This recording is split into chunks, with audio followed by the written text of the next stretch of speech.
তথ্য প্রযুক্তির ক্ষেত্রে এটা একটা বড় বিপ্লব। এই বিপ্লবটা আমরা কিন্তু আজ থেকে 5 বছর আগেও অনুমান করতে পারিনি। এমনকি করোনা শুরু হয়েছে 2020 মার্চ থেকে। আমরা 2019-এও কল্পনা করতে পারিনি যে আমাদের স্মার্ট ক্লাসরুম না হয়েও স্মার্ট ক্লাস করা যায়, এটা আমরা কল্পনা করি। আগে মনে হতো স্মার্ট ক্লাসরুম এয়ার টাইট একটা রুম থাকবে, এয়ার কন্ডিশন থাকবে, প্রত্যেকের হেডফোন যুক্ত কম্পিউটার, স্মার্ট বোর্ড, একেবারে অন্যরকম পরিবেশ।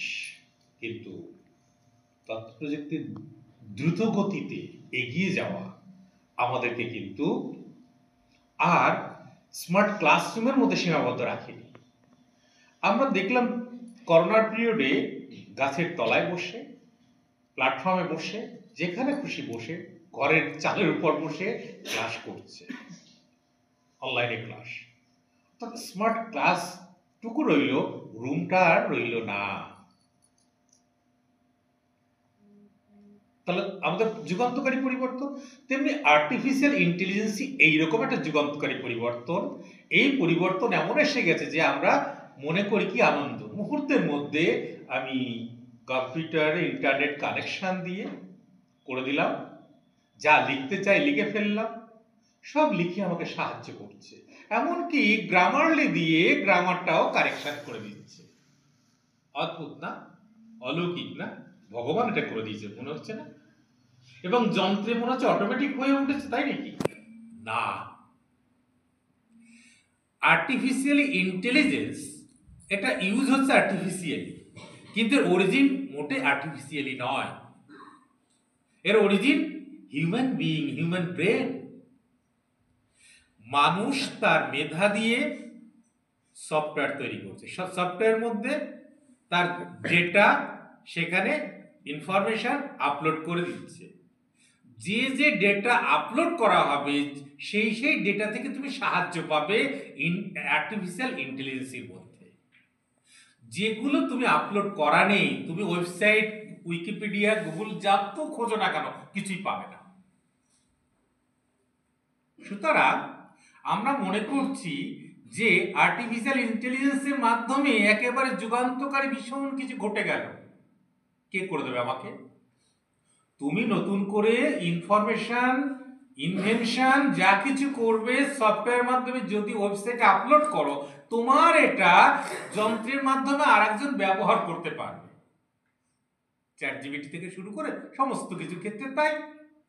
যদি তোমার মতো ব্যক্তিরা তার মস্তিষ্ক খাটিয়ে যদি নিজের মস্তিষ্ক দিয়ে ইনভেনশন করে এটাকে আপলোড না করে, তাহলে কোনো আর্টিফিশিয়াল ইন্টেলিজেন্স বলো, টেকনোলজিক্যাল ইন্টেলিজেন্স বলো, কিচ্ছুই পাবে না।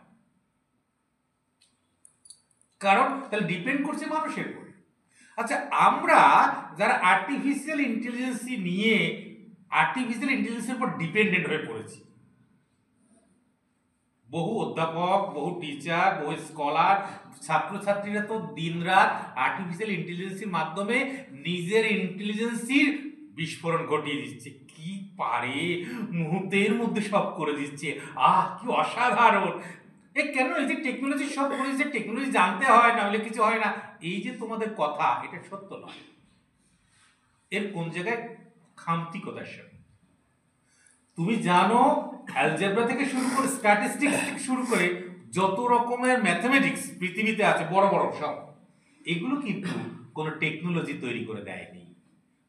হিউম্যান ব্রেন থেকে এগুলো তৈরি হয়েছিল। বড় বড় ক্যালকুলেশন হিউম্যান ব্রেন করত। স্ট্যাটিস্টিক্সের ক্যালকুলেশন তোমরা জানো যে দশমিকের পরে 10টা 12টা ফিগার চলে আসে। তাহলে এই যে, এবং ভাবা যায় যে 0.1 হয়তো 10 ফিগারের একটা সংখ্যা দিয়ে ভাগ করছো 0.1 তার একটা রেজাল্ট কত, পয়েন্ট কতগুলো আসতে পারে। তো এইটা তুমি এখন ক্যালকুলেটর কিংবা কম্পিউটারে যাতে দিচ্ছে সঙ্গে সঙ্গে রেজাল্ট পেয়ে যাচ্ছ, কিন্তু এইগুলো কিন্তু মনে রেখো মানুষই তৈরি করতো, এই ভাগগুলো মানুষই করতো, এই অঙ্কগুলো মানুষ করতো, এগুলো কোনো যন্ত্রের সাহায্য হয়নি। এবং মানুষ করতে পারতো বলেই তার সে ব্রেন, তার ক্যালকুলেশন সফটওয়্যার আপলোড করেছে বলেই তুমি আজকে ক্যালকুলেটর কিংবা কম্পিউটারে সেগুলো করতে পারছো। ভাবা যায় স্ট্যাটিস্টিক্সে বসে তোমাকে একটা টেবিল দেওয়া হয় না, দেখেছো কেউ টেবিল? যে এই ফিগার হলে তার মান কত হবে, এটা হলে তার মান কত হবে, টেবিলে এই মানগুলো কে নির্ণয় করে রেখেছে? কম্পিউটার নয়, মানুষ আগে তৈরি করছে। টেবিলগুলো তৈরি হয়েছে অনেক আগে থেকে। এখন যারা টেবিল তৈরি করছে নিজেরা ব্রেন খাটায় না। তোমাদের ব্রেনটা কেমন নিষ্ক্রিয় হচ্ছে জানো? পার্থদা একটা উদাহরণ দিয়ে, আমি যখন 2004 এখানে জয়েন করলাম, তখন তো কম্পিউটার প্রয়োগ তখনও এত চালু হয়নি। পার্থদা জয়েন করেছেন 1999, তখনও এত কম্পিউটার ক্যালকুলেটর ব্যবহার তো হয়নি। তখন বাজারে ক্যালকুলেটর এসেছে, ছোট ছোট ক্যালকুলেটর, সায়েন্টিফিক ক্যালকুলেটর এসে গেছে। তো অ্যাডমিশনের জন্য মার্কস ক্যালকুলেশন, মাধ্যমিকের টোটাল মার্কসের পার্সেন্টেজ তার 10%, উচ্চ মাধ্যমিকের টোটাল মার্কসের পার্সেন্টেজ তার 10%, অনার্সের টোটাল মার্কসের পার্সেন্টেজ তার 10% করে 3টে যোগ করে বিএডে ভর্তি হতো। এই ক্যালকুলেশন করতে গিয়ে দেখতাম ক্যালকুলেটর ইউজ করছে সবার হাতে, এটা স্বাভাবিক। ক্যালকুলেটর আমাদের কি করে? সময় বাঁচায়। কম্পিউটার কি করে? সময় বাঁচায়। কিন্তু সময় বাঁচাতে গিয়ে কি করছে? ব্রেনটাকে কোলাপস করে দিচ্ছে, ইনঅ্যাক্টিভ করে দিচ্ছে। সময় বাঁচায়, এইবার ক্যালকুলেশন করতে গিয়ে ওটাকে আবার কাগজে টুকতে হচ্ছে। টোকার সময় দেখা গেল মুহূর্তের মধ্যে একটা ব্ল্যাঙ্ক হয়ে গেল, আবার ওকে চাপ দিলে আবার লাইট হয়ে তুমি ফিগারটা দেখতে পাবে। কিন্তু ক্যালকুলেটরের সমস্যা আছে, প্রথমবার যে রেজাল্ট এলো, দ্বিতীয়বার যখন আবার একটু ডার্ক হয়ে যাওয়ার পর আবার চাপ দিলে এসে গেল কি সেকেন্ড ফিগার, অরিজিনাল ফিগারটা চেঞ্জ হয়ে গেল। এই সেকেন্ড ফিগার এসে যাওয়ার পর সেটা যখন যিনি লিখছেন তার মাথায় থাকার কথা নয়, তিনি লিখলেন, লেখার পরে কি হলো? পরে যখন চেকিং করছে তখন বলছে ক্যালকুলেশন ভুল আছে। তার মানে কি ক্যালকুলেটর ভুল? তা তো নয়।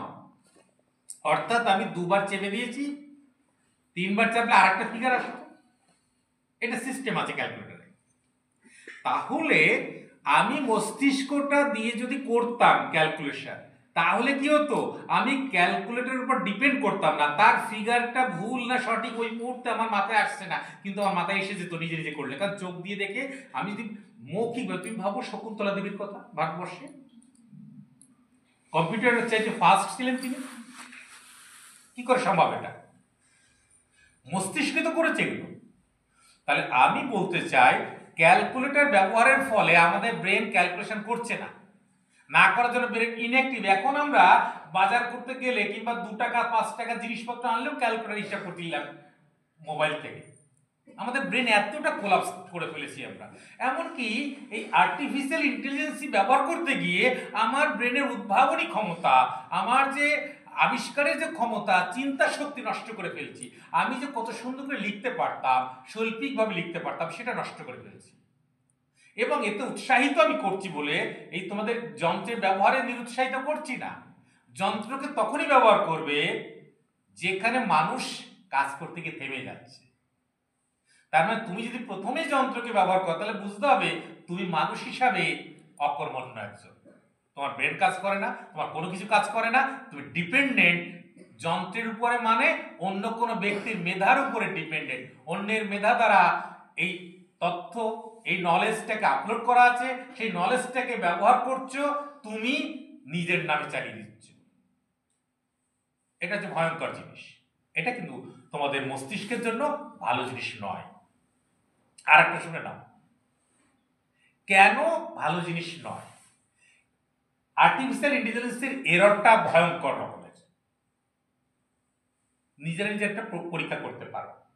আমি পরীক্ষা করছি academic qualification of doctor Prahlad Roy Visva Bharati, search করলাম আর্টিফিশিয়াল ইন্টেলিজেন্স, ওদেরকে সব দিয়ে দেয়, দিচ্ছে PhD education from Visva Bharati, MPhil education from Visva Bharati, MA education from Visva Bharati, BEd from Visva Bharati, যার একটাও আমার নেই। আর তোমরা কি করছো? এটা তো আমি আমার বিশ্বভারতীতে চাকরি করছি বলে আমার সম্পর্কে নিজে আমি তথ্য নিয়েছি, বুঝলাম এটা ভুল। তুমি যখন আমেরিকান কিংবা বিদেশি অন্যান্য তোমার অজানা ব্যক্তির তথ্য তুমি আর্টিফিশিয়াল ইন্টেলিজেন্সের মাধ্যমে নিচ্ছ, তুমি তার অরিজিনালটা জানো না। তোমার কাছে আর্টিফিশিয়াল ইন্টেলিজেন্স যে ডেটা দিচ্ছে সেটাকে তুমি অথেন্টিক মনে করছো। এই আমার সম্পর্কে যদি আমাকে জানে না এমন ব্যক্তি এইটা সার্চ করে তার কাছে ডেটা যায়, সে কি করবে? আমার সম্পর্কে ওই ডেটাটা তার সত্য বলে মনে করবে। তাহলে এররটা কোথায় বোঝা গেল? আর্টিফিশিয়াল ইন্টেলিজেন্সের এররটা। সুতরাং আমরা মনে করি যে কোনো অ্যাপ্লিকেশন লিখতে গেলে, কিছু প্যারাগ্রাফ লিখতে গেলে কিংবা থিসিস লিখতে গেলে, আর্টিকেল লিখতে গেলে আমার আর্টিফিশিয়াল ইন্টেলিজেন্সের সাহায্য নেব, খুব তাড়াতাড়ি হয়ে যাবে, সুন্দর হবে, ঝকঝকে, আমি সাইটেশন দিয়ে দেবো, রেফারেন্স দিয়ে দেবো, ওকে হয়ে যাবে, ঘোড়ার ডিম হয়ে যাবে। ওরকম সাইটেশন হবে, ওরকম রেফারেন্স এসে যাবে, যে রেফারেন্সটা তোমাকে শুনলাম একটু আগে। সুতরাং তোমরা তখনই ব্যবহার করবে আর্টিফিশিয়াল ইন্টেলিজেন্সি যখন তোমার মেধা 100% কাজ করার পর আর কাজ করতে পারছে না, যে এরপরে আর ক্যালকুলেশন সম্ভব নয়, তখন তুমি করবে। কিন্তু তুমি অলস মস্তিষ্ক তৈরি করে দিচ্ছ। মনে রাখো, মাথাটা এমন, তাকে তুমি কাজ না করাও, ক্যালকুলেশন না করাও, সে ভুলে যাবে 1 আর 1 কত, 2 আর 2 কত। এবং এই ভুলে যেতে যেতে এবং সে অভ্যাস না করতে করতে আত্মবিশ্বাস শেষ হয়ে যায়। আত্মবিশ্বাস কি করে শেষ হয়? যে একজন টেকনোলজির উপর ডিপেন্ডেন্ট লোক, তাকে বলা হলো, ভাই একে 500 টাকা, ওকে 700 টাকা, ওকে 900 টাকা, এই 2100 টাকা দেয়া হয়েছে। রিয়েলি এটা কি সত্য হতে পারে? প্রথম তার প্রশ্ন। দ্বিতীয় প্রশ্ন কি, ও গড, যদি 2100 টাকা যদি ভুল হয়ে যায় কি হবে? ওগুলো তখনও মস্তিষ্ক কাজ করছে না। ও তখন কি করছে? সঙ্গে সঙ্গে বোতাম টিপছে, 500 প্লাস 700 প্লাস 900 ইকুয়াল টু কত হয়, সে করছে। করার পর আবার দেখছে এরর আছে কিনা, কোনো রকম ভুল আছে কিনা, ঠিকঠাক করেছে কিনা। এই যে এত কিছু করছে, টেনশন, আত্মবিশ্বাসহীনতায়, তার নিজেও জানে না এইটা যেটা আমরা সহজে মুখোমুখি সহজে করতে পারি, যেটা আমরা বড় বড় ফিগার যোগ করতে পারতাম, গুণ করতে পারতাম, ভাগ করতে পারতাম, আজকে ছোট্টখাটো বিষয়ও সে নিজের আত্মবিশ্বাসহীনতায়, নিজের মস্তিষ্কের অকর্মণ্যতায়, ইনঅ্যাক্টিভ হওয়ার জন্য তার কিন্তু এই দুরবস্থা দেখা দিচ্ছে। বলো তো, তোমরা ভুলে যাওয়া রোগ, আমি গত 10 বছর ধরে ভুলে যাওয়া রোগ দেখছি। এই ভুলে যাওয়া মানে তুমি ইচ্ছা করে ভুলে যাচ্ছ তা নয়। সাইকোলজিতে বলা আছে, আমি ভুলে যেতে চাই বলেই ভুলে যাই। কোনো পড়াশোনা যদি আমি অধ্যয়ন করার পর 8 ঘন্টার মধ্যে রিকল না করি, 1 ঘন্টার মধ্যে আবার নতুন করে স্মরণ না করি, তার অর্ধেক প্রায় ভুলে যাব, আবছা আবছা মনে থাকবে, তারপর বাকিটা ধীরে ধীরে ভুলে যাব। কিন্তু তোমাদের ক্ষেত্রে তা নয়। টেকনোলজির ব্যবহার করছো, সেটা উইকিপিডিয়া হতে পারে, কম্পিউটারের যে কোনো ওয়েবসাইট হতে পারে, কিংবা হোয়াটসঅ্যাপ হতে পারে, ফেসবুক হতে পারে, টুইটার হতে পারে, এক্স হ্যান্ডেল হতে পারে। তোমরা ব্যবহার করছো, পরপর তোমার ব্রেন কোলাপস হয়েছে, কারণ নিজের ক্রিয়েটিভিটি, অ্যাক্টিভিটি নষ্ট হয়ে যাচ্ছে। ব্রেনের ক্রিয়েটিভিটি নষ্ট হচ্ছে কখন? যখন অন্যের ক্রিয়েটিভিটি দেখে তুমি মুগ্ধ হয়ে যাচ্ছ, অন্যের কাজকর্ম দেখে তুমি পাগলের মতো শুনছো। এন্টারটেনমেন্টে তুমি যখন মগ্ন হয়ে আছো, মনটাকে সেখানে দিয়ে রেখেছো, তখনই তোমার ব্রেন আর সেটা কাজ করছে না। তখন তোমার ব্রেন চুপচাপ হয়ে আছে, তখন তুমি শুধুমাত্র ওইগুলো শুনে যাচ্ছ, পরপর এরপরে কি আছে, এরপরে কি আছে, আঙুল চলে গেল, এরপরে কি আছে, কি আছে, দেখতে দেখতে দেখতে দেখতে দেখতে তুমি 10 বার আঙুল দিয়ে স্ক্রিনটা সরালে, 8টা স্ক্রিন যা সরিয়েছো, সেটা কি সরিয়েছো তুমি মনে নেই, মুহূর্তে কিন্তু ভুলে গেছো। সুতরাং আমার কথা বলো, শিক্ষকদের কথা বলো, পড়াশোনার কথা বলো, তুমি ভুলতে বাধ্য। তোমার ব্রেনের অ্যাক্টিভিটি, লেকচার শোনার পর সেটা চিন্তা করা, নোট করা, সেটা নিয়ে ভাবনা চিন্তা করা, ডিসকাশন করা, তুমি করছো না। সেটা না করে কি হচ্ছে, ওটা তোমার চাপা পড়ে গেল।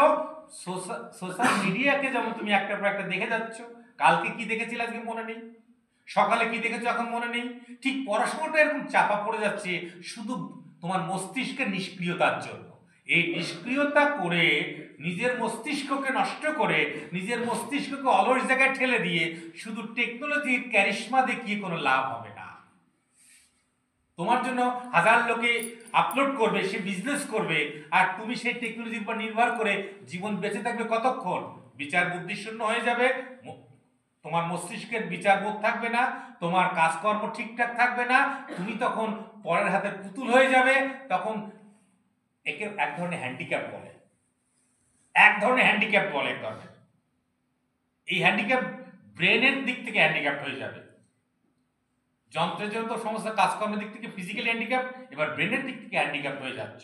সুতরাং নিজের মস্তিষ্কের কাজটা করো, আর্টিফিশিয়াল ইন্টেলিজেন্সির কে ডিপেন্ড করো না। তুমি তো এমন কিছু ইন্টেলিজেন্সি দাও যেটা আর্টিফিশিয়াল ইন্টেলিজেন্স তৈরি হয়ে যাবে তোমার দ্বারা। তুমি এমন কিছু আপলোড করো যে তোমার মস্তিষ্ক অ্যাক্টিভলি সেই কাজটা করে আপলোড করে দিচ্ছে অন্যের উপকারের জন্য। তুমি অন্যের উপকারে যদি উপকৃত হও, তাহলে তোমার ব্যক্তিত্ব, তোমার সত্তা, তোমার মস্তিষ্ক, তোমার মেধা শূন্য হয়ে যাবে। ধন্যবাদ, নমস্কার।